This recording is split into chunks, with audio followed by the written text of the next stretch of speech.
So, Club Shay Shay and Katt Williams, that interview has broken records, broke the internet, as everybody is saying. And that was one of the best interviews, I guess, in a long time. I think it's going to even beat out a Joe Rogan video or something like that, I heard, which is pretty cool.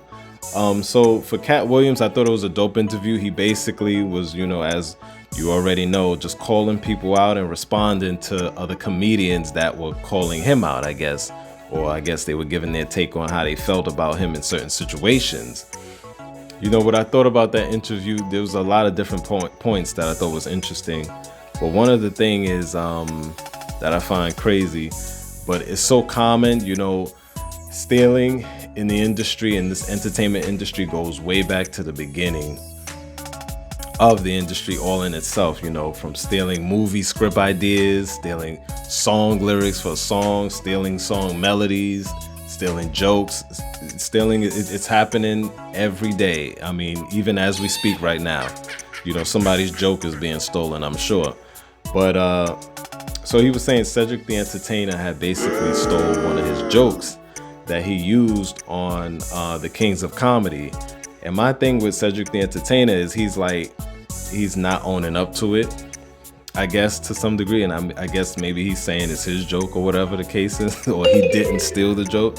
But my thing is the fact that there's kind of proof that the joke, and people are making videos, they're putting videos out there of the proof that the joke basically was stolen, and all Ced did was just change different parts and turn it into like a spaceship or whatever. But he basically stole the joke from Katt.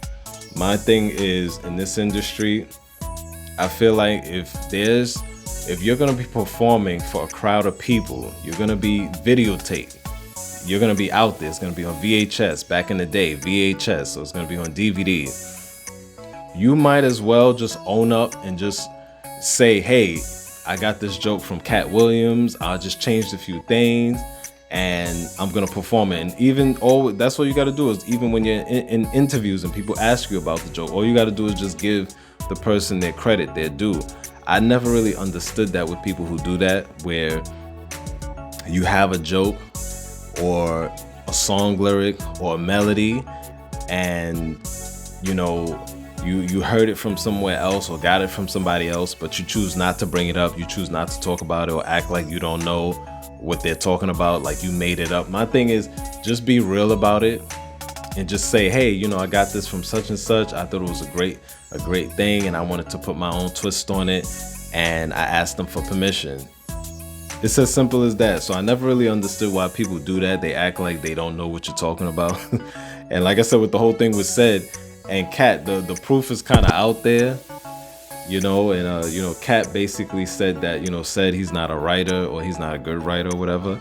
I wouldn't really say all of that. I actually think Cedric The Entertainer is funny, in my opinion. He's not the funniest, but he doesn't have to be, you know what I'm saying? Even as Katt was saying certain things about all the other comedians. The same even with Steve Harvey. I feel like Steve Harvey hasn't really always been that funny, but I think he has his funny side. He has a charm and he has a presentation about himself and what he does.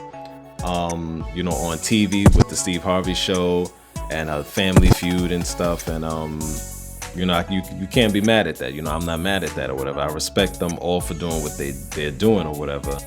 But yeah, I thought that was a great interview with Katt, and he made a lot of good points. But back to that situation with the joke stealing thing, I always look at that like, if you're gonna take something and it's not yours and you're just gonna change certain things here and there, it's always a good idea to just always acknowledge where you got it from. Especially, like I said, especially if the person did it already. If it's already out there, to some degree, you might as well just own up to it, because then people are just gonna start coming at you with the proof and the evidence that you took somebody's work, you stole somebody's work,